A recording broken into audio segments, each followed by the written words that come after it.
in my first episode of the Great Studio Tour and Tidy Up, we looked at the filing cabinet, particularly those top two drawers, which mostly store now sewing magazines and sewing patterns in them. And I said that in the next episode we would be moving upwards. So I'm going to move out. These were all the sewing patterns that are going to be given away. So I'm going to move that out of the way because we've been through that.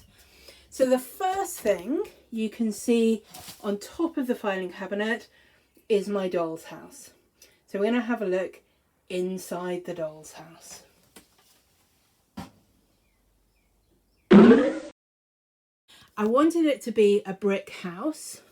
So this texture on the wall, it is a 3D texture. I don't know if I can show you. I don't know if you can see that, but it definitely feels 3D as you run your hand across it. And what I did, so I painted the whole thing white. Then I made up a mixture of emulsion paint with talcum powder, and I cut a little stencil, pretty ragged because I wanted it to look old, of the sort of brick pattern, and then I smeared the paint with the talcum powder through that, and that gave it this sort of 3D texture. I went over it with some grey paint just to give it this slightly dirty weather-worn effect, and then, which is my favourite thing, I painted a Banksy on it because, you know, if you're going to have a doll's house, why wouldn't you have the coolest doll's house in the world? And obviously the coolest doll's house in the world going to have a Banksy on it. So that's my Banksy. I've done that wall. You can see I painted the front of the house just plain white, and I've put on the sort of lintels for the windows and the door and the steps for the door. I put the door on. It doesn't really shut properly. Like, there are things about this that if I were better at DIY would be better. There you go, the door is shut. So I painted it blue and put a knocker on the front of the door. I have got stuff to do tiles for the roof, but as you can see, I haven't done them yet. So inside, let's see, it'll be a bit chaotic because I've just moved it. So it's got 2 floors at the bottom and then an attic at the top. So the inside front, I mean, I have painted it white, but as you can see, it needs more work doing to it. I haven't painted the lintels yet. I haven't really painted the inside of the door. It's just white. So that's work to be done. The most work I've done, let me see if I can move a light so you can see a little bit better inside the house. That's a bit better. It's not going to be brilliant, I'm afraid. There is no lighting inside the house. So this is slightly fallen apart. I'm going to put that back in a bit, and that. There you go. Okay, so we've got, as you come in, glittery mosaic tiled hallway. Quite pleased with that. Glittery mosaic tiles of different colours and then with spaces in between. And then, yeah, it goes slightly different at the end to be the bit leading up the stairs. Haven't really done anything with stairs yet, they're just painted white. The floor is painted white, but it's got a nice tartan wool rug covering the middle of it. And then this, which I don't know if you can see that. This is not a great thing. We made this in art class one week and I was like, I could put that in my house. I don't know if it's going to stay in my house. It's just PVA glue with a button in the middle and then strands of wool in a sort of vaguely spectrum-y order going around. So it makes this kind of really bright, fun wool rug to sit in the middle of the slightly boring carpet. It may or may not stay there. You can see the walls have got this lovely, it's sort of a duck eggy blue with swallows flying on it. It's not very smooth. And then the inside, this is in the sort of hallway area, it's painted this beautiful turquoise blue.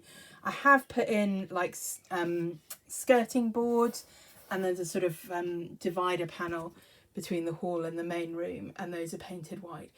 It's not very well done. You can see it's all a bit manky here, but you know, it's mine and that's how it's going to be. Now I have made this, and I'm going to pop this in. It's not stuck in, and that's why it tends to fall out when I move the house. Can you see?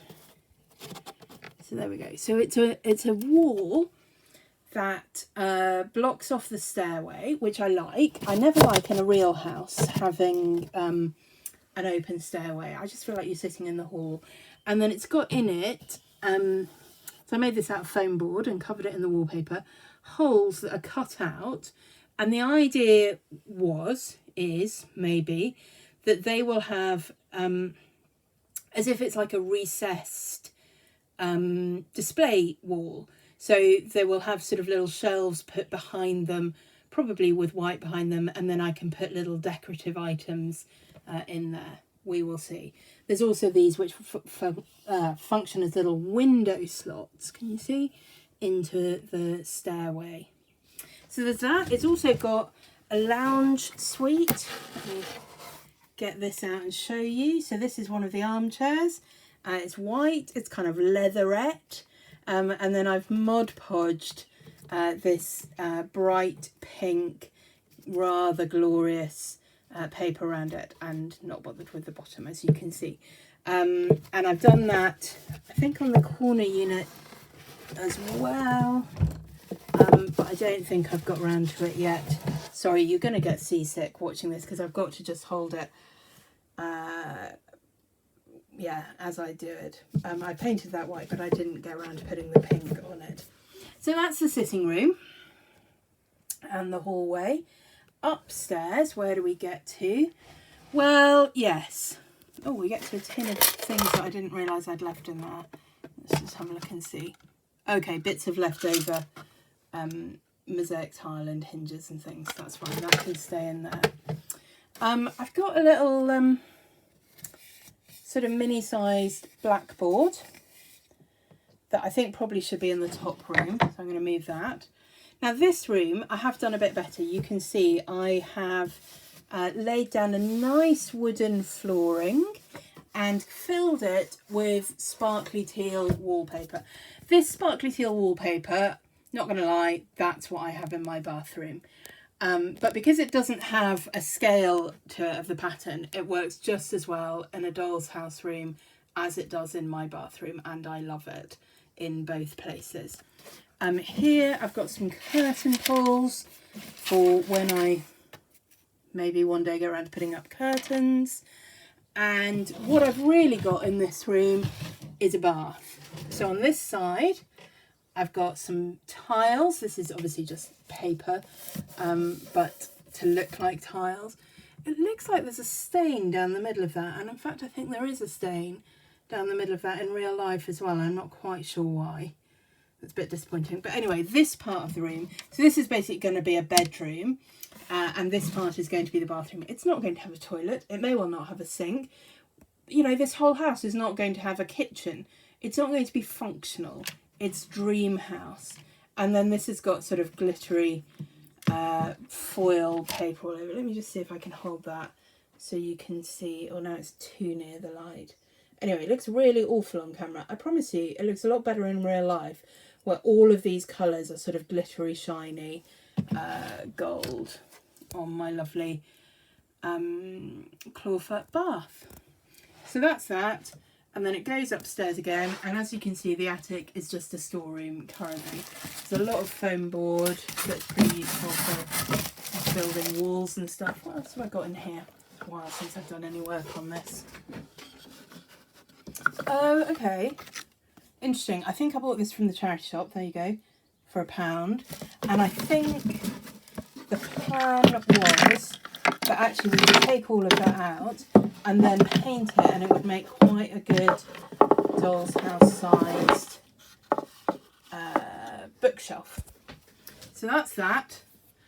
What else have we got in here? Yeah, the little chalkboard. Oh, and there's a little easel stand that could go on.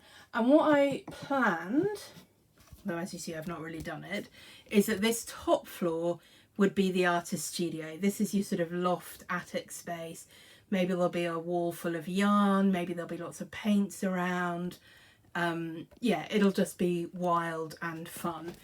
And the other thing I've got here is, this was from a calendar, and I thought it might go on the wall or possibly even on the ceiling of this room. And this is a Rob Ryan paper cut.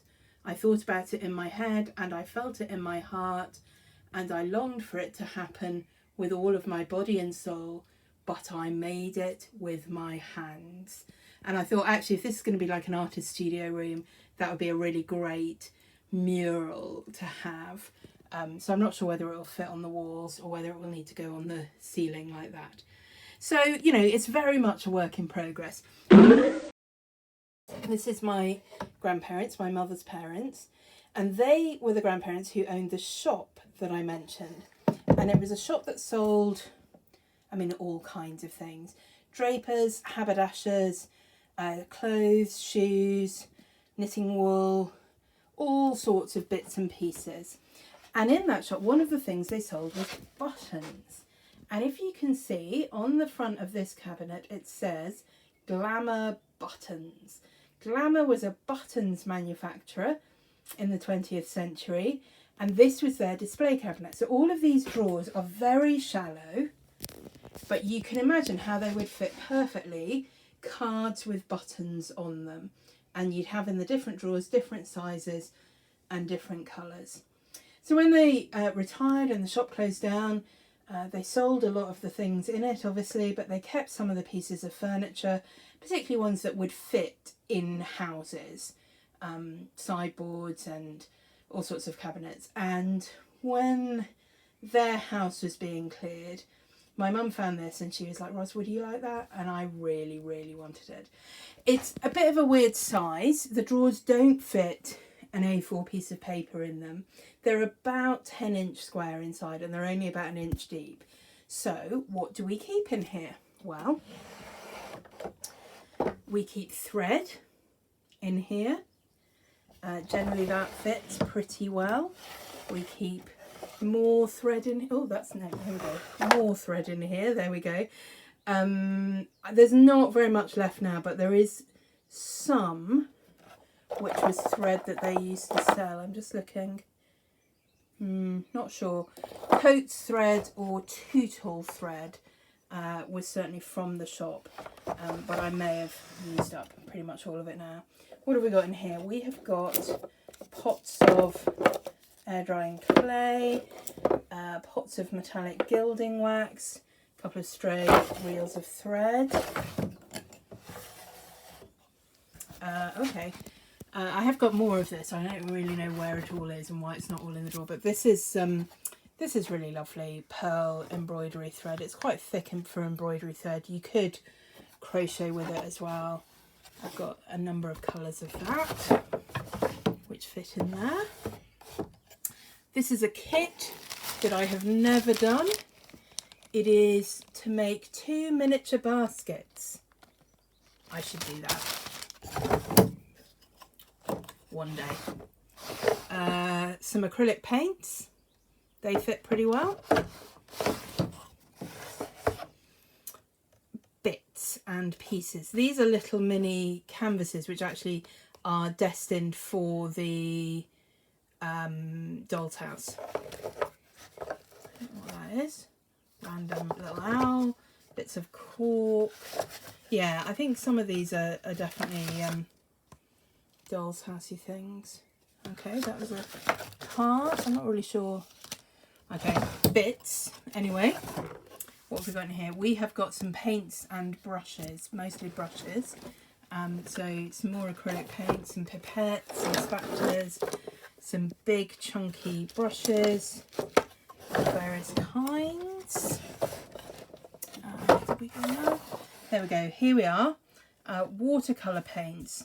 I should have checked that before I recently bought some watercolour paints. Anyway, watercolour paints that I'd forgotten I had. Here we've got some gouache. Is that all gouache? I think so. Which again, I'd basically forgotten I'd got. And then acrylics. Really cheap acrylics. They may well all be dead by now. So I have now done some tidying up of these button cabinet drawers, and you can see what I've done. I've used these little silicone rings to hold the ends of the thread in place so that hopefully it won't become the complete chaos of threads and tangle that it has been. Where there are some spools like this one that I've never used, it doesn't yet need a thing. But the idea is whenever I finish using a thread that's an open thread, it will have one of those on there. Now, I've also organised them a little bit by colour, which is quite fun. I'm going to come back to that in a minute, but I just want to show you the second drawer. So I've got all the thread into these two drawers now. Here I've got more specialist threads. So these are machine embroidery threads at the front. These are top stitching threads on this row.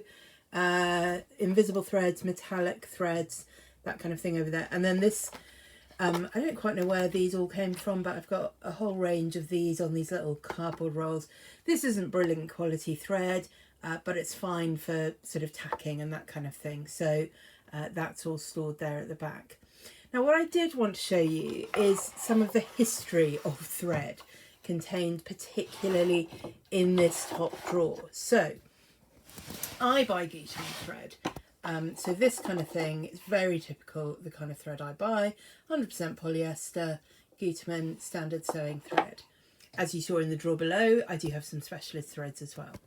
But there is a lot of thread in here that I did not buy, okay, and it came from, mostly from my gran, some from the shop that they used to sell, and some from her personal stash. And I just wanted to get out, I'm able to get them all out and then talk you through the different kinds of thread that there are there, because some of these I think are pretty old.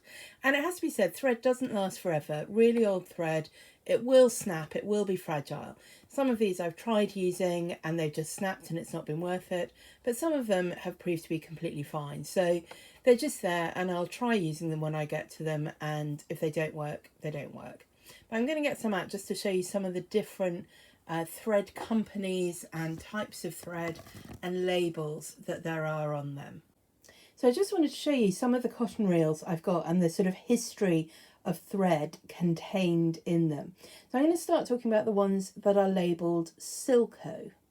Now Sylko, I'd always thought was a brand name, and it may be that it is a brand name. I mean, it is a brand name, but it's not a brand name associated with just one company over the years. So let me show you this. This says Sylko, made in Great Britain by English Sewing Limited.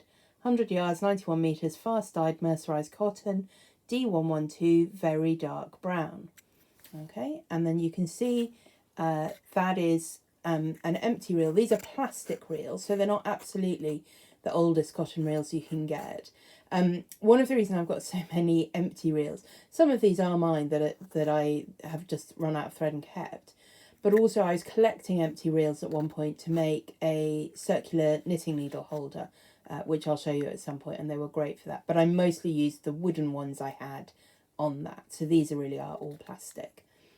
So they, yeah, I don't know when they date from, but obviously there must be older ones that were wooden as well. So that's Sylko, and you can see on the other side, Dewhurst's is what it says, Dewhurst Sylko. And this is quite good because this is ripped rather than punched through the middle. And so you can see their sort of logo is this gold shield with the 3 shells on it. So then these other reels quite similar. Sylko, English Sewing Limited, exactly the same. And on the back, again, Dewhurst sewing thread, 40. 40 is the weight of the thread. I don't know exactly how that is measured. And then we've got this one. This one is also Dewhurst Sylko, 3 shells. So you can see that's still from the same brand. Machine twist, 40. It doesn't have the colour label on the other end of it. So I think those must have been made around the same sort of time. This one at the end, I would guess this is a slightly older version, but quite similar. So Sylko, and the company is made by English Sewing Limited in Great Britain, but it's also got this kind of trading company of Dewhursts, as well as this brand name Sylko. There's a lot of different branding going on there. Now, I want to go back to these two. Let's put those off to one side and show you these two. So this one, very, very familiar, Sylko, English Sewing Limited, blah, blah, blah, parrot blue.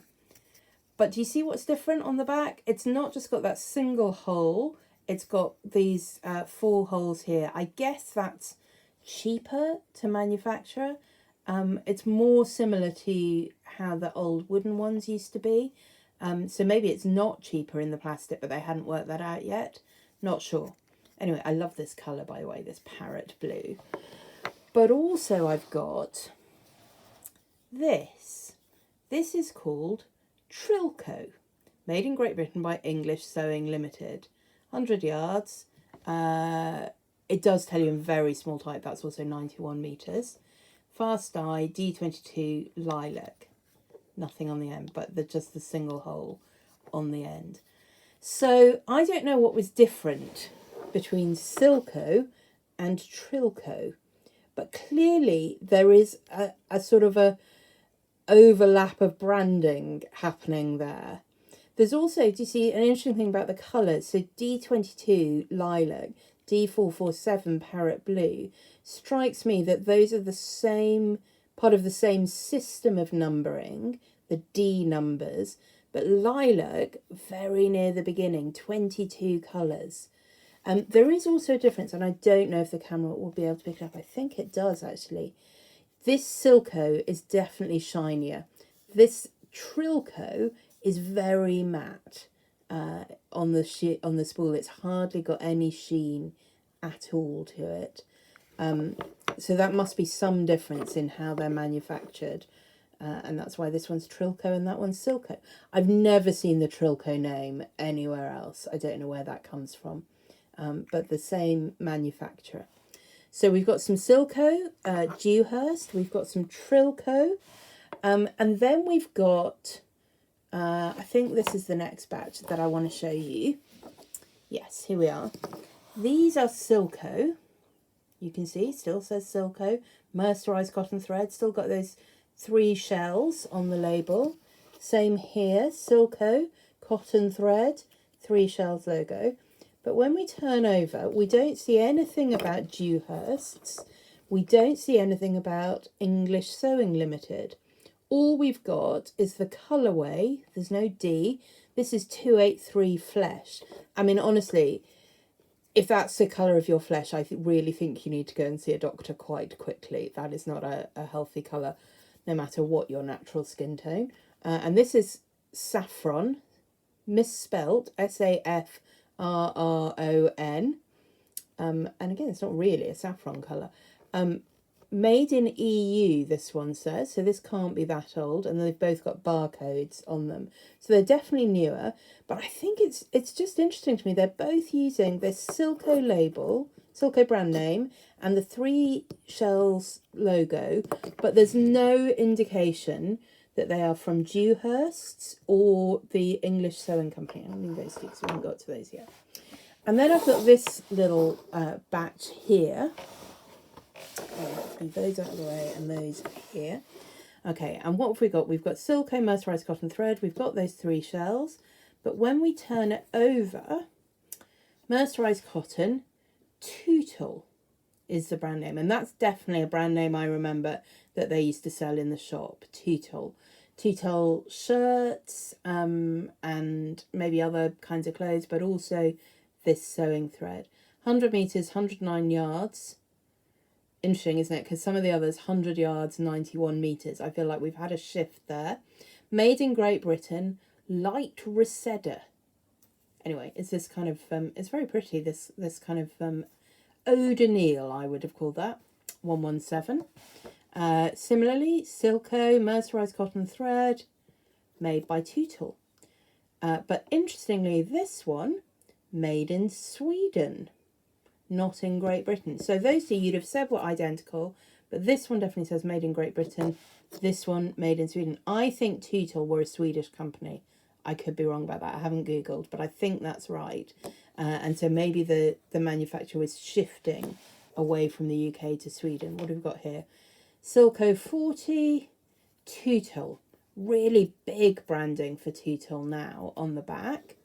Colour 254 biscuit. Is that 254? Can't quite read. 284 biscuit. Made in Great Britain, 91 metres, 100 yards. I think that definitely indicates it's older if you've got 100 yards rather than 100 metres. But obviously we've shifted to Tutil. There's no mention of Dewhurst, there's no mention of English Sewing Limited, but we're all still with the Sylko brand name. This is Sylko Supreme. I've got a few of these, and this is just interesting to me. Cotton covered polyester. You notice, by the way, that at this point we have definitely lost the 3 shells thing. So there's nothing else there that links it to the previous threads other than the Sylko name. I don't know why you'd use cotton covered polyester. I don't know whether the polyester is supposed to make it stronger, whether it was cheaper to manufacture. It says Sylko Supreme, which indicates to me they were charging a sort of premium price for it. I don't really know what that was for. Cotton covered polyester. Obviously this is Tutil. This is still made in Great Britain. This is royal blue, colour number 8. Yeah, that's lovely. I've got 2 or 3 of these actually in that same colour. So anyway, we've gone from Sylko, which was made in England by the English Sewing Limited Company under this sort of Dewhurst label, to Sylko that didn't have any other branding or label on it. And now we're getting Sylko made by Tutil. Mostly these are made in Great Britain, but there is this one made in Sweden. So those are all the Sylkos that I've got. There's a few other things that are kind of interesting to me. So let's bring in this little collection. So here we've got Super Sheen, Fast Colour Mercerized, made in Britain. Maybe it said made in Great Britain and that's just been punched out in the middle. Dark Lemon 852. There's nothing on the other end there. So I don't know anything about the company that made that. There's this kind of chain logo, which is interesting and obviously unlike any of the Sylko logos. This one, made in England, Dolphin 100 metres spun polyester. I think this is quite new, actually, but these yellow spools are quite distinctive. Yeah, I think that's probably pretty new. 100 metres, no mention of any yardage, but made in England, so that's nice. And then I've got 2 that are these. These are also spun polyester, 100 yards, made in England. So I'm going to assume that means it must be before the EU regulations came in. Pretty much, I think all the Sylkos had metres and yards listed, although some had the yards first and some the metres, and some were 100 yards, some were 100 metres. But this only says 100 yards, made in England. And I've got 2 of these, and I can't quite work out what the brand name is, because both of them have got it punched out in the middle. SAN something something LON, I think. So if you know what that is, maybe I'll try and Google it and find out. But I think those must be a bit older, as I say, because they don't include the meterage at all. So those are those. And then I've just got a few here. These are coats. I'm pretty sure these were in the shop as well. I think they sold coats. So this one's coats 100% cotton, made in Hungary. That one is. This is Coats Dreamer. I think this was their polyester line. And I'm just looking. Oh, look, here we go. Coats have got that that chain logo that we had here. So I'm going to say that's a very early Coats thread. And then this is these are much older ones, much newer ones, but it's got that same logo. Coats Dreamer, yeah. This one's made in West Germany. So that tells you something about when it must have been made. Polyester, 100 metres, 109 yards. And then finally, I've got this one, which, again, I'm going to need to Google. I think this is also Coats now that I'm looking. Yeah, if you look very closely, I don't think I can get it to focus on that well enough for you. But that little blue blob there does say Coats and have the Coats logo. Is that going to focus? I don't think that's going to focus. Anyway, that's what it says. But what intrigued me about this is that this is, I think, not made for the English market. It's called Corrente 50. And on this side, it tells us it's made from 100% Algodão. That's not how you pronounce it. I'm going to put that in the show notes, or maybe I'll put that here on the screen so you can see what it says. And I'm going to Google it. It feels like cotton to me.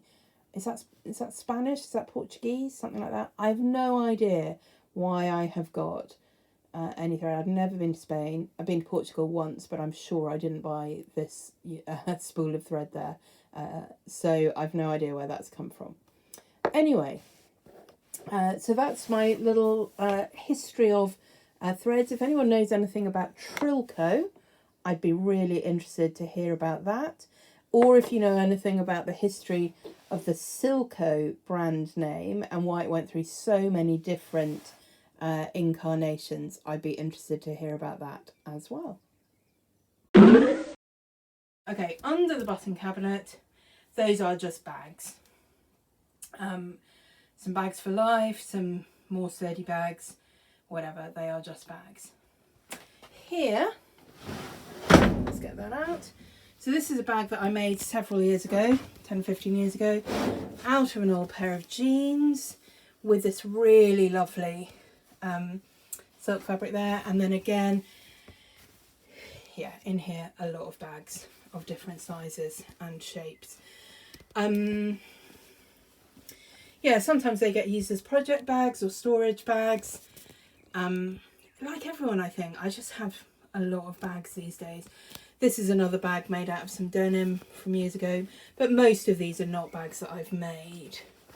Most of them are bags. That was from when I went to the Chelsea Flower Show. This was one that somebody sent me. Some of these are from Gudrun Sheridan from buying things there. So yeah, a mix of tote bags and storage bags and various things. So those are there. And then, did you spot, sandwiched in between the filing cabinet and the button cabinet is, I'm just going to say it, one of my weaving looms. I'm not going to get that out now. Maybe one day I'll show you my range of weaving looms. There's a lot of dust on the floor, which I'll clear up in a minute. And then just finally, I think for today, I'm just going to show you the magazine holder. So this did have, until I sorted out the filing cabinet, magazines in it. This was just from the charity shop, but I liked it and thought it would be useful. So in the moment it's got these plastic files, which I'm not sure I'm going to keep there. It's got a very ancient cutting mat. I probably need a new one of those. It's got 12-inch cutting ruler, and it's got my wool mat for pressing. This is one of the best things I've bought in a long time. It just makes pressing when I'm sewing so much quicker and easier. I basically just have my iron on the end of the table and that next to it, and then any time I need to press a seam I can just do it without any faff. So yeah, pressing mat, if you've not got one, I would really recommend. I do have a couple of other rulers and a couple of other cutting mats that normally would live in there as well. And then that's just a sort of old-fashioned wooden magazine rack.